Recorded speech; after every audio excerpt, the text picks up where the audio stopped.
Nomine Patris et Filii et Spiritus Sancti. Dominus vobiscum. Sahabat peradaban kasih ekologis yang terkasih, selamat berjumpa dalam renungan harian bersama saya Romo Alois Budi Purnomo PR melalui channel ini. Semoga panjenengan selalu sehat, tetap semangat tanpa sambat, dan selalu bahagia, kebahagiaan yang bersumber dari Tuhan Allah kita. Mari kita awali perjumpaan kita dengan bersatu di dalam doa. Allah Bapa yang Maha Pengasih dan Penyayang, kami bersyukur kepadamu atas segala rahmat yang Kau limpahkan kepada kami, bahkan kendati pun kami ini rapuh, lemah, ringkih, bahkan berdosa. Engkau selalu mengulurkan tangan-Mu dengan hati yang penuh kerahiman untuk memeluk kami. Dalam Yesus Kristus, Kau nyatakan seluruh kerahiman-Mu itu kepada kami, yang hatinya selalu tergerak oleh belas kasihan kepada kami semua, bahkan memikirkan kesejahteraan dengan memberi makan. Makanan rohani dihadirkan kepada kami melalui perayaan Ekaristi yang bahkan boleh kami sambut setiap hari. Syukur bagimu ya Bapa, semoga kami pun mempersembahkan hidup kami untuk Kau ambil, Kau berkati dengan penuh syukur, Kau pecah-pecah dan Kau bagikan, sehingga kami pun menghadirkan bela rasa dan kasih Kristus kepada sesama yang membutuhkan perhatian kami. Demi Kristus Tuhan dan pengantara kami yang hidup dan berkuasa bersama Dikau dalam persatuan Roh Kudus, Allah yang Maha Esa sepanjang segala masa. Amin. Sahabat peradaban kasih ekologis yang terkasih, kita akan membaca bacaan yang pertama yang dikutip dari kitab pertama Raja-Raja bab 12 ayat 26 sampai 32, dilanjutkan bab 13 ayat 33 sampai 34. Setelah menjadi raja, berkatalah Yerobeam dalam hatinya, "Kini mungkin kerajaan ini kembali kepada keluarga Daud. Jika bangsa itu tetap pergi mempersembahkan kurban sembelihan di rumah Tuhan di Yerusalem, maka tentulah hati bangsa ini akan berbalik kepada tuan mereka, yaitu Rehabeam, Raja Yehuda. Kemudian mereka akan membunuh aku dan akan kembali kepada Rehabeam, Raja Yehuda." Sesudah menimbang-nimbang, Raja membuat 2 anak lembu jantan dari emas. Lalu ia berkata kepada mereka, "Sudah cukup kamu pergi ke Yerusalem, hai Israel. Lihatlah, sekarang Allah-Allahmu yang telah menuntun engkau keluar dari tanah Mesir." Lalu ia menaruh lembu yang satu di Betel dan yang lain ditempatkannya di Dan. Maka hal itu menyebabkan orang berdosa, sebab rakyat pergi ke Betel menyembah patung yang satu dan ke Dan menyembah patung yang lain. Yerobeam membuat juga kuil-kuil di atas bukit-bukit pengorbanan dan mengangkat imam-imam dari kalangan rakyat yang bukan dari Bani Lewi. Kemudian Yerobeam menentukan suatu hari raya pada hari yang ke-15 bulan ke-8, sama seperti hari raya yang di Yehuda, dan raja sendiri naik tangga mezbah itu. Begitulah dibuatnya di Betel.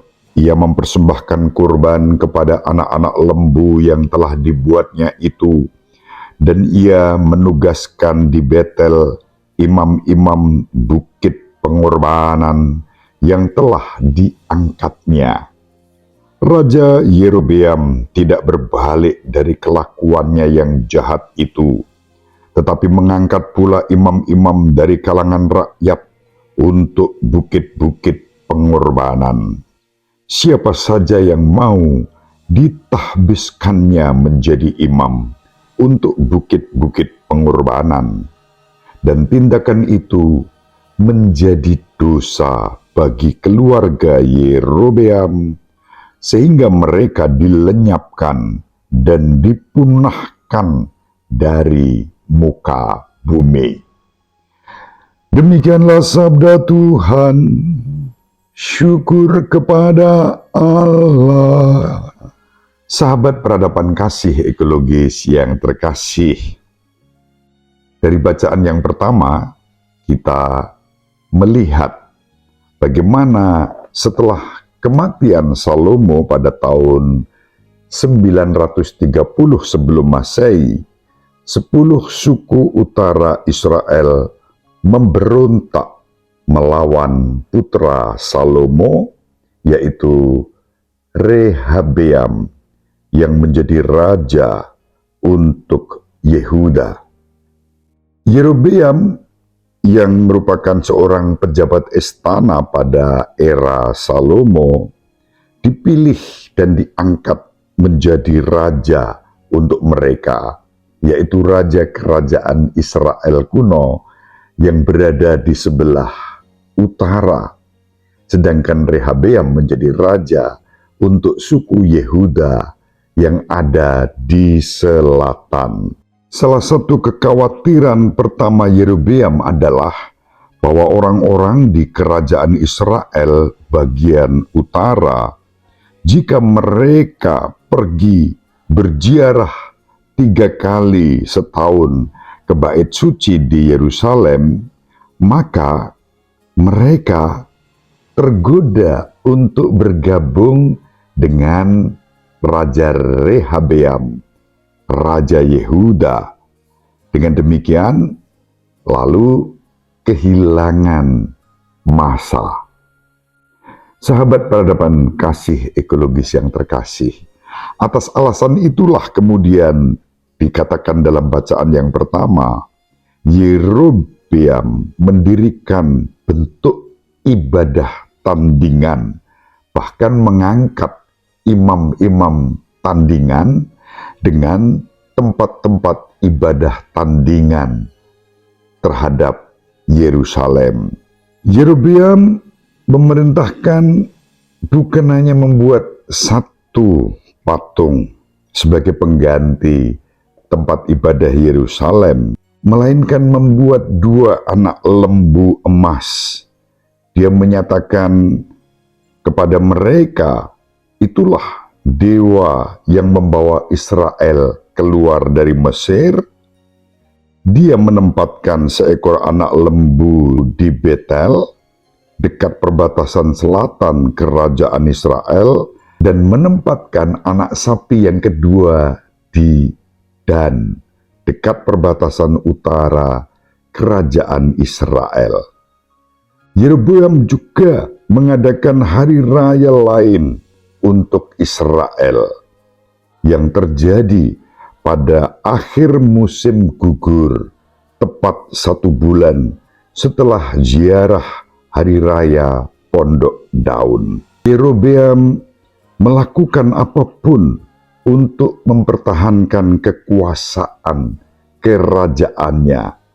Dan itulah yang membawa bangsa Israel jatuh ke dalam dosa besar dan penyembahan berhala serta ketidaktaatan kepada Tuhan Allah. Sahabat peradaban kasih ekologis yang terkasih, itulah suasana batin Yerobeam dengan hati yang rusak. Berbeda dengan Injil yang diwartakan kepada kita pada hari ini dari Injil Markus bab 8 ayat 1 sampai 10, kita berjumpa dengan hati Yesus yang penuh belas kasih dan kerahiman, yang tertuju kepada orang-orang yang mengandalkan kekuatannya. Yesus sudah melipat gandakan 5 roti untuk 5.000 orang Israel. Dan di dalam Injil yang kita baca pada hari ini, Yesus memberi makan untuk 4.000 orang di Dekapolis. Makanan itu dilipat gandakan dari 7 potong roti untuk 4.000 orang. Dekapolis sekali lagi adalah wilayah orang-orang non-Yahudi di sebelah timur Danau Galilea.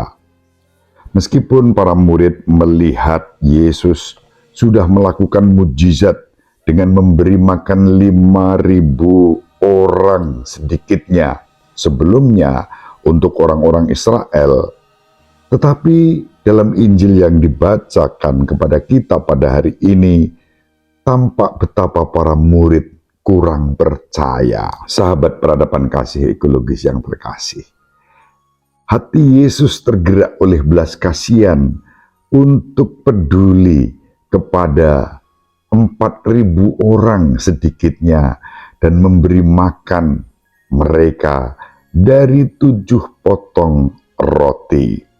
Roti diambil, diberkati. Yesus mengucap syukur, memecah-mecahkan roti itu dan memberikannya kepada murid-muridnya untuk diteruskan bagi orang banyak yang membutuhkan perhatian dari Yesus. Sahabat peradaban kasih ekologis yang terkasih, disinilah kita belajar dari hati Yesus yang Maha Kudus, yang tergerak hati untuk berbelas kasih kepada orang lain yang menderita. Orang yang kelaparan diberinya makan. Yesus dengan mujizat penggandaan roti ini membawa kita sampai pada persiapan untuk menyambut roti hidup, yakni tubuhnya sendiri yang dianugerahkan kepada kita sebagai makanan rohani yang kita terima untuk kehidupan kita. Sahabat peradaban kasih ekologis yang terkasih, berbeda dengan Yerobeam yang hatinya dipenuhi dengan kebusukan, haus dengan kekuasaan, dan menghalalkan segala cara untuk mendapatkan kekuasaan itu, bahkan memisahkan rakyatnya dari Allah sendiri. Yesus hadir untuk menunjukkan hati yang penuh belas kasihan, hati yang penuh kerahiman. Kita dipanggil untuk sama seperti Yesus tentu saja, memiliki hati yang tulus, yang ikhlas. Bukan dengan tipu daya manusiawi kita, lalu mengelabui orang-orang lain demi kepentingan kita sendiri. Ekaristi menjadi bekal bagi kita untuk semakin hari semakin mampu dengan segala rasa syukur dan kerendahan hati berserah kepada Allah. Sahabat peradaban kasih ekologis yang terkasih, semoga renungan ini bermanfaat. Ibu Maria selalu mendoakan kita, Bapak Yusuf merestui kita dengan keheningannya. Semoga panjenengan semua sahabat peradaban kasih ekologis yang terkasih, bersama seluruh anggota keluarga dimanapun berada, dibimbing, dilindungi dan diberkati oleh Allah yang Maha Kuasa, Bapa dan Putra dan Roh Kudus. Amin. Terima kasih, salam sehat, tetap semangat tanpa sambat, selalu bahagia, kebahagiaan yang bersumber dari Tuhan Allah kita. Salve, shalom, salam sejahtera, berkah dalam.